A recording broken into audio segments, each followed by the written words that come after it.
Run, river, run, run through the hills. Run, river, run to the sea.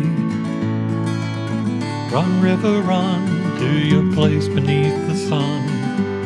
Run, river, run over me. Run through the land, you run through my soul. Bring me wisdom and peace. Run through all ages. Hi, welcome to be my guest today. I am Jan Lewis, by the way, and they always kid me and I forget to sometimes say who I am. We have Diane Giombetti, if I said that right? Yes. Clue. And she is a resident here of author. She's of Upton. She's also an author. Welcome. Thank you for having me. And how did we hear? Were you up at the Danversport? Or where did I hear about you? How did we find out? I remember getting an email from you. Somebody clued me in about Yes, you. it was out of the blue because you were my very first person to come to me without an introduction. Somebody in town, I get this often, somebody, I don't remember right now, will clue me in. By the way, we have somebody here who does this, they're a CEO of this or an author of this, and I immediately got in touch with them. That's how we knew. But next year, just keep it under your hat. Don't miss the New England Authors Expo in Danversport. Get yourself a table and go. It's held in a gorgeous, beautiful, it's like a ballroom. Authors from all over New England, and it's a lot of fun. If anything, you get to network a bunch of different authors. I'm always there, and as soon as they hear I'm there, they start coming up. Here's my card, here's my card. They want to come on. Now, Diane has written a fantastic book, and it's basically what she went through. It's called Abroad. Surviving and Loving Your Junior Year on Foreign Soil. Did we get the on Foreign Soil? Did we get the shot of it? This is better than getting it on the. Okay, if we can zero in on that as close as we can. But that's the cover of the book. Did you design the cover? I actually hired a graphic designer who came recommended to me by a very good friend. Yeah. And I literally handed her a bag of ticket stubs and beer mats and ephemera, and I said, I've got a great idea. You can make a cover out of this. And then I left it with her. And she was wonderful. Oh, yeah, and you're self-published. We have, I would say the majority of the authors are self-published. That's wonderful. It gets you out there a lot faster. It really does. Oh, yeah, and it's a lot less expensive. It's a lot easier on your nervous system. If you get tanked after your first application, you wait a year or two, you're like, oh, no. Before we get going, also, there's a series, there's another one coming, right? All right, so we're going to get into that, too. Yes. But without giving too much away, tell us, of course, I've read it, tell us what the story is about. Well, in a nutshell, the story itself is a narrative that runs through the book, and it is the tale of my junior year abroad at the University of Kent in Canterbury in the 1986-87 school year. So it was a much quieter time without Facebook and Skype and all of the social media that we rely on, and even without cell phones. And it was a story that had been living in my head for a very long time. And as I started to write the manuscript, it occurred to me that there were a lot of other things that this book could be, and that's where my wonderful editor came in. And her name is Linda Deany Jenkins, and she suggested that I pepper the manuscript with very helpful advice and tips. Yeah, and I noticed. Anecdotes. I love this about, it's the British Yank translator, and every few pages you'll see something like their word for expensive is dear. It comes dear. Heaving is their word for are crowded. I mean, who would guess? I think that was a fantastic idea, and it's just some pictures in here too. There's a castle. The way it starts out, this book, is very good because it captures the emotions of being a little bit nervous. Yes. Okay, you're coming all the way.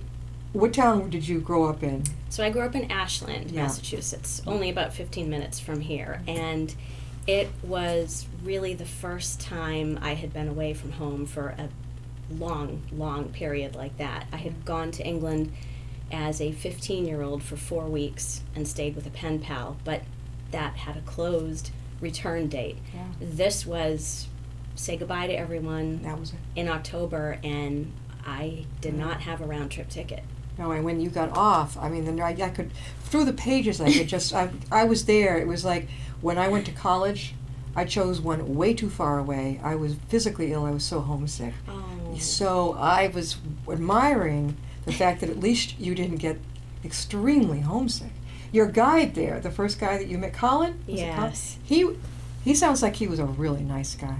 He was a lifesaver, and that was the benefit of having someone at Mount Holyoke College, which was where I earned my degree, go abroad 2 years before me. Because when she came back from her JYA, she was a senior and I was a sophomore preparing to go away. And Colin was still at University of Kent. Yeah. And so she basically teed him up and said, I have a friend who's coming over next year. Yeah.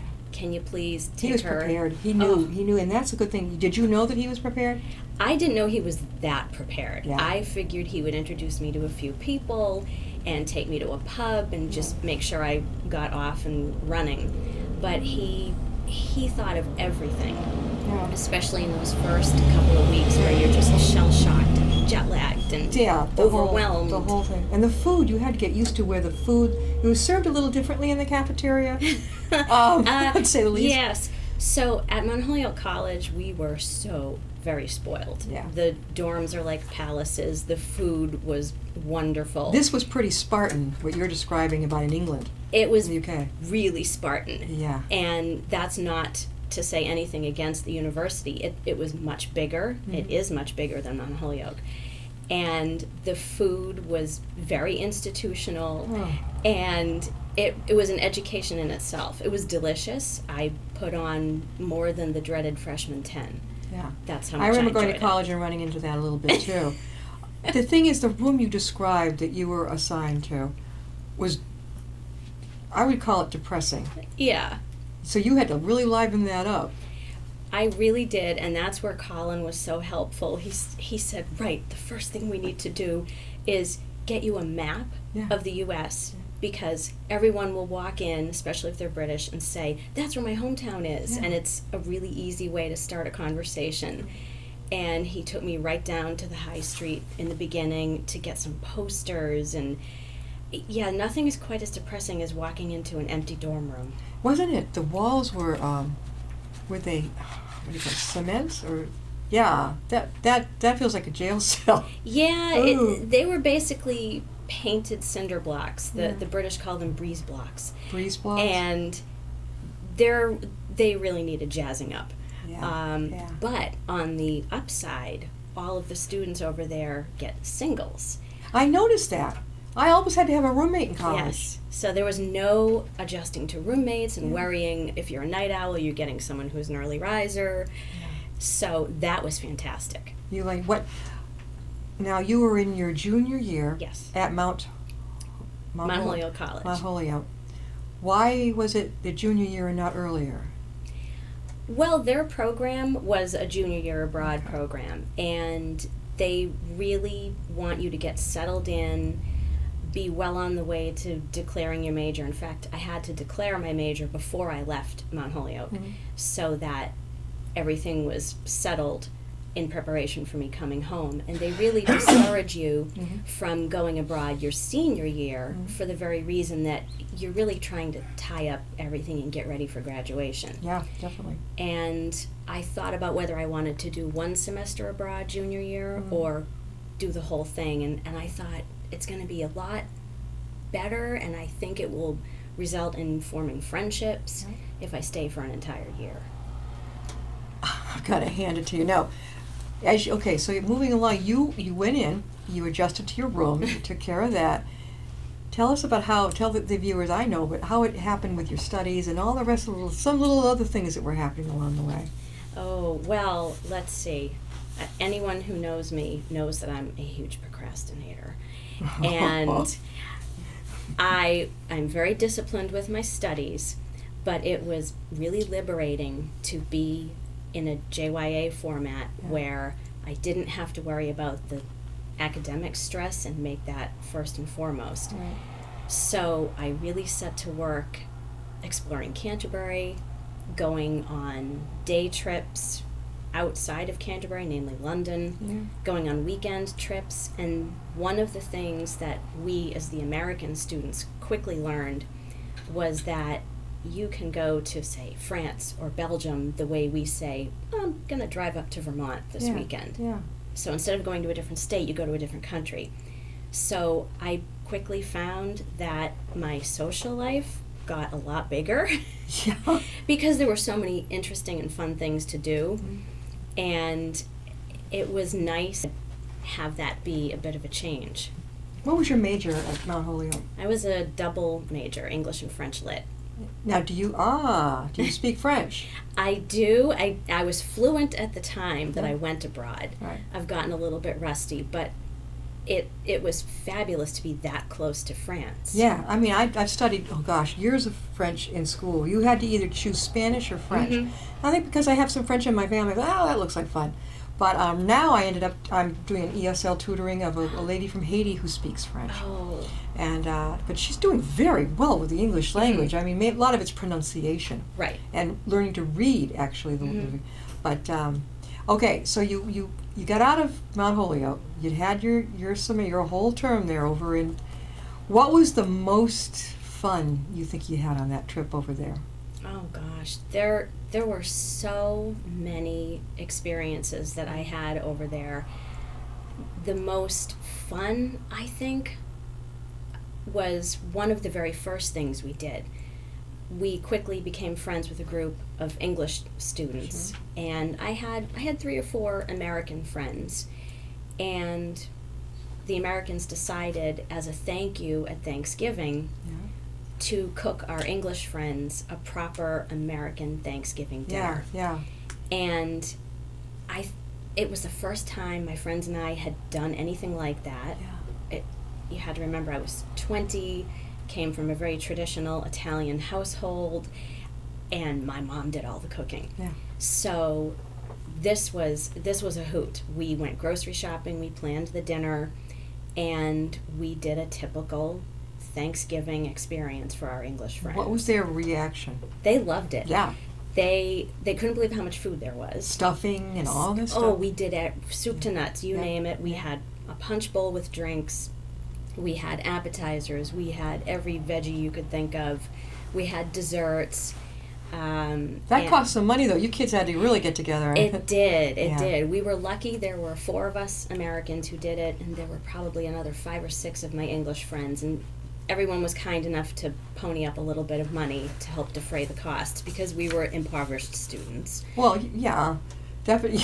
It's like I think a lot of us are poor parents. Yes. Stuck with the bill. We're talking with Diane Giombetti Clue, and she's a resident here in Upton, and she is an author, and she wrote Abroad, Surviving and Loving Your Junior Year on Foreign Soil. If any of you kids out there are going over to or an exchange program going overseas, this is a fantastic book to read. Right from the start, she gets you because she's honest about how she felt. When you were growing up, did you have any idea you'd be doing this? Absolutely. I was obsessed with all things English Yeah. from the time I was a little girl. And as I had mentioned earlier, I had a pen pal who Yeah. I went to visit when I was 15, stayed there for 4 weeks, and I was already an Anglophile by the time I went to visit her on that very first trip. And my best friend and I from girlhood, when other little girls were playing dress up or house, my friend Kim and I were pretending to be English. Oh, And we used to make up English accents, and we used to imagine all the things that we thought typical English people would do. So, of course, we imagined we had governesses and Yep. valets and you have tea at 4 maids. o'clock. Exactly, Yeah. and balls and fox hunts, which, of course, isn't very realistic. What But- really got me, they said the Beatles, you had been looking for the cavern where they started off playing. It's no more. I Beatle fans out know. there, and Aunt Mimi, John Lennon's aunt that he loved so much, Mhm. I don't know about where she is, but the cavern is gone. It's a parking lot Yes. now.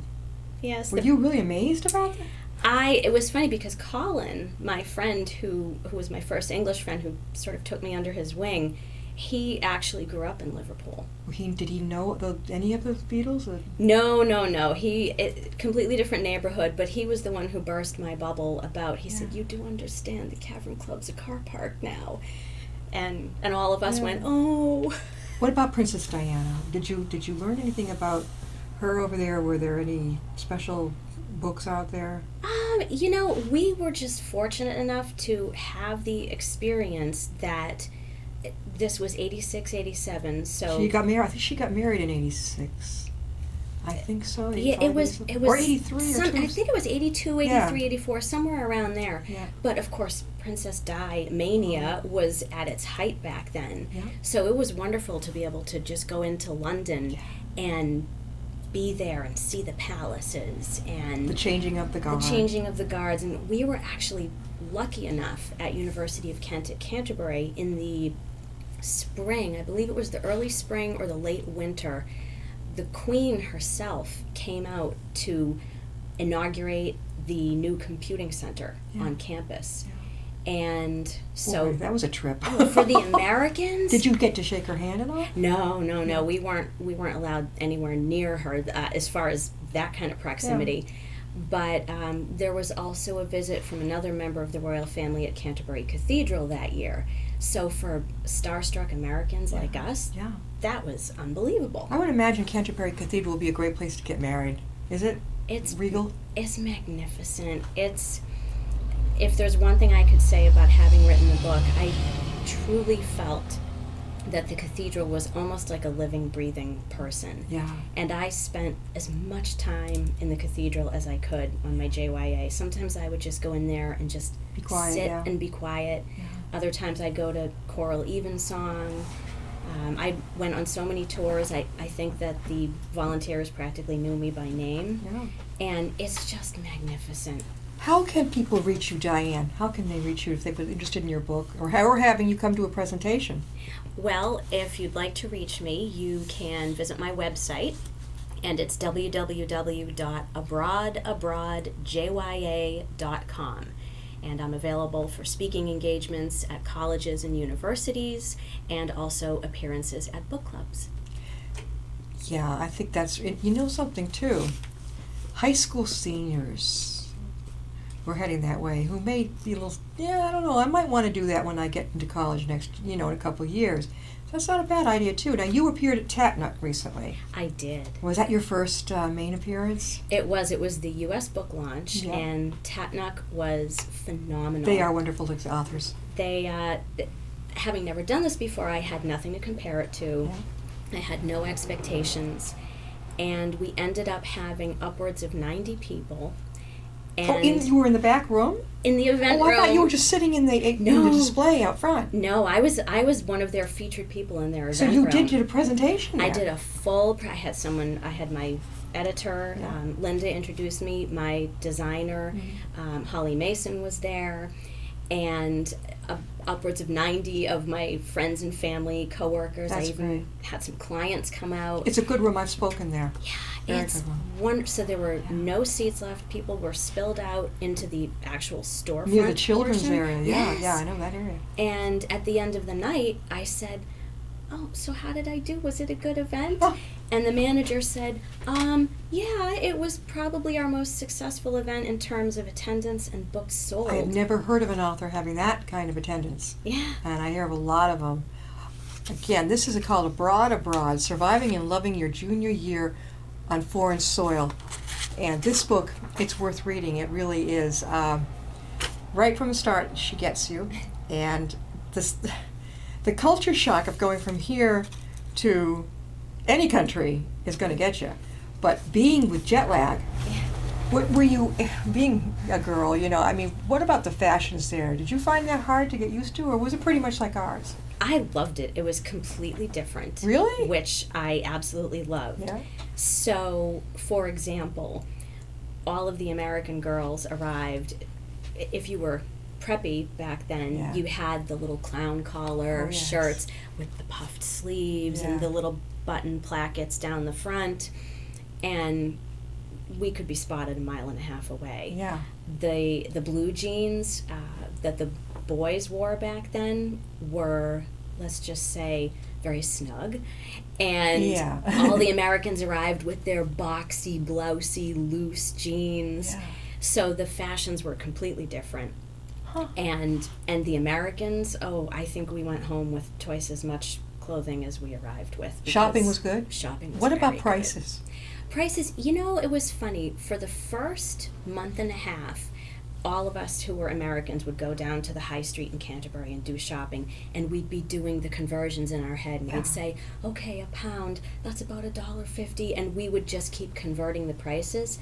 But after a while, when you live there day to day, you just stop doing that. And I'd say the prices were pretty competitive. And as a student, on the occasions when we went out to eat or went out to the pubs, they're very student friendly as far as offering discounts. Oh, that's what I was just going to find out, Yes. because that'd be very important. Did you go out in groups, or did you ever go alone to shop? Did you ever get out there and brave it alone? Yeah, I did a little bit of both. Yeah. So my American friends and I would travel. We'd do big trips together. We went to Italy on a girls' trip, and I talk about that in the book. Yeah.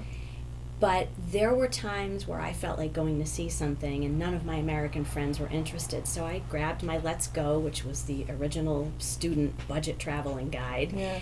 and I'd hop on the train and go somewhere. And you just went. Yeah, and very safe, and stayed in hostels. It's a great way to meet people. It's a safe way to travel.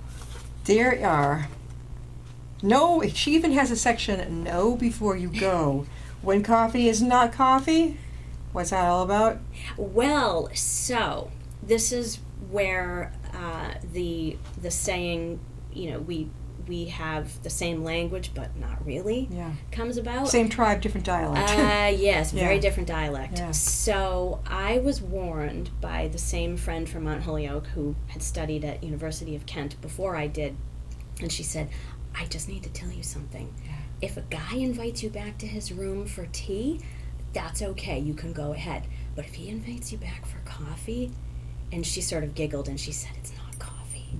And I said, oh, and we sort of giggled after we realized what she was trying Because to they explain. don't drink that much coffee, or it's just sort of a game. It was place. sort of a euphemism. Yeah. And I actually had the experience when I got to the university Yeah. where a guy did try to get me back to his room. And for you said coffee. no. I said no way. Good girl. All right, we have. Let me see some things you wanted to remember. Oh, look, biscuits are. I've heard of this. We call them cookies, but in Britain it's biscuits. Yes. Wesley, they call our granola-like cereal. Satsumas are clementine-sized oranges. A lorry is a tractor-trailer truck. Yes. I've heard this before. Did they ever give you testing on this? I don't know if I would have remembered all of it. Well, we sort of provided the comic relief Yeah. for our English friends because we came over speaking our American slang. Yeah. And either half the time we couldn't make ourselves understood because they had no idea what we were talking about, No. or we would inadvertently say something that was less than polite. Insulting to them? Yeah. Yes, because we didn't understand. And then the same would happen on their end. Yeah. So it was good for a lot of laughs, and you just sort of learn as you go. Yeah. And that was one of the things that Linda was talking about. She said, this is one of the things that made your experience so interesting. Yeah. Because you learned about a culture, you learned how people live, you got the experience of studying in another country's university, but you went over there thinking, oh, it's English, I'll be fine. Yeah, sure. But it is a very different dialect. Yeah, it's kind of amazing.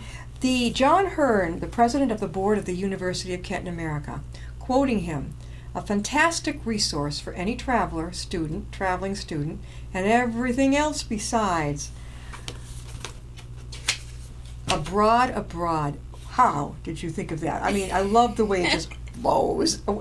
Was that your idea? It was, and it actually started as a joke. So when I started writing the manuscript, it had already lived in my head forever. Yeah. By the end of my JYA, I kept saying to all of my English and American friends, I'm going to write a book about this. I'm going to write a book about this. And once I came home, the ideas continued to live up here, but Mm. Mm-hmm. real life intruded, graduating jobs, all of that. And I said, okay, I'm going to write a book about this. I'm going to write a book about this. And once I came home, the ideas continued to live up here, but real life intruded, graduating jobs, all of that. And once I came home, the ideas continued to live up here, but real life And I had always kind of had that as just a holding pattern name. Right. And it began to stick because Yeah. I'd start It's referring- perfect. Thank you. I'd start talking about the book, and I remember saying to someone, I need to think up a real title. No, this really gets you. And they said, you know no, what it no, means. keep it. Well, now, tell us, I don't know if you mentioned it before, but the cover is very unique because tell us what's on the cover. Well, what's on the cover is a beautiful collage by my designer, Holly Mason. And it consists of ticket stubs Yeah. from different theatrical productions. Shakespeare's birthplace, Yes. Very big tourist sites like the Birthplace. the Holly's Guest House. That was a wonderful guest house that I stayed at the end of my junior year abroad. Yeah. Beer mats, which Americans would know as coasters, Yeah. that they serve your pints with Right. at pubs. Right. And so that is the background of the cover. And my designer found a very vintage map of Europe Yeah. that she screened in behind the title. I see it, the circle right in the Yeah. center. Yeah, I'm looking at, yeah, that's a vintage, all right. Boy, look at Spain, and it's called Eire, E-I-R-E for Dublin. Oh my gosh, that's an oldie. Very, very old. I hadn't really taken a look that much at that. I was so taken in by everything around it. Yeah. Diane, once again, how can people get in touch with you? They can visit my website, www.abroadabroadjya.com, and I would love to speak with book clubs and with study abroad directors at colleges and universities, because this is the book I wish I had had with me when I studied abroad. Now, quickly, we've got about 2 minutes left. You have a surprise coming, another book. I do. What is this? Well, it's not ready for release by a long shot, but I hint at it at the end of this book, Yeah. and I talk about the story is not over. And I have heard from a lot of readers since this was Yeah. released on June 3rd, and they've said, you Keep basically have set it up for another book, haven't you? definitely. It is going to come out, right? Mhm. So, yes. And Are you working on it right now? I would love to say I am, but I am very busy preparing for the UK book launch, Oh, okay. which will happen on September 4th. So that's coming up very close. That's And coming when are you up leaving? really- When are you going to fly I out? leave on September 2nd. Yeah. I arrive in England September 3rd, and the University of Canterbury has been a huge cheerleader of this project.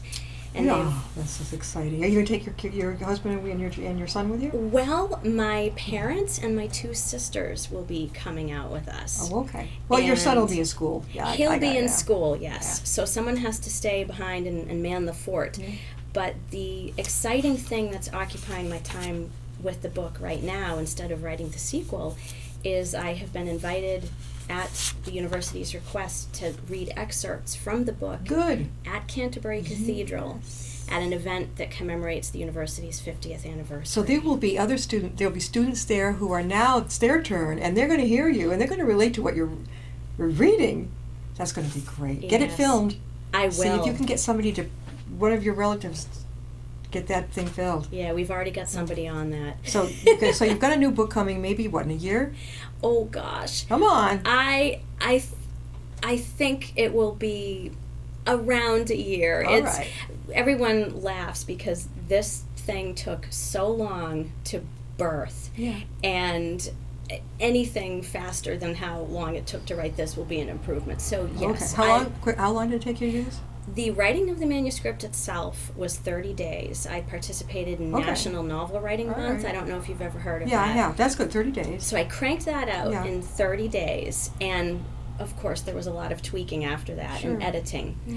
So I think that's probably what I need to do for the second book. Well, if you succeeded that well with this, if it's not broken, don't I fix know. it. Thank you so much Thank for you for coming on the having me, show. Jan. And we'll have you back on with your next book, correct? Absolutely. See you next time.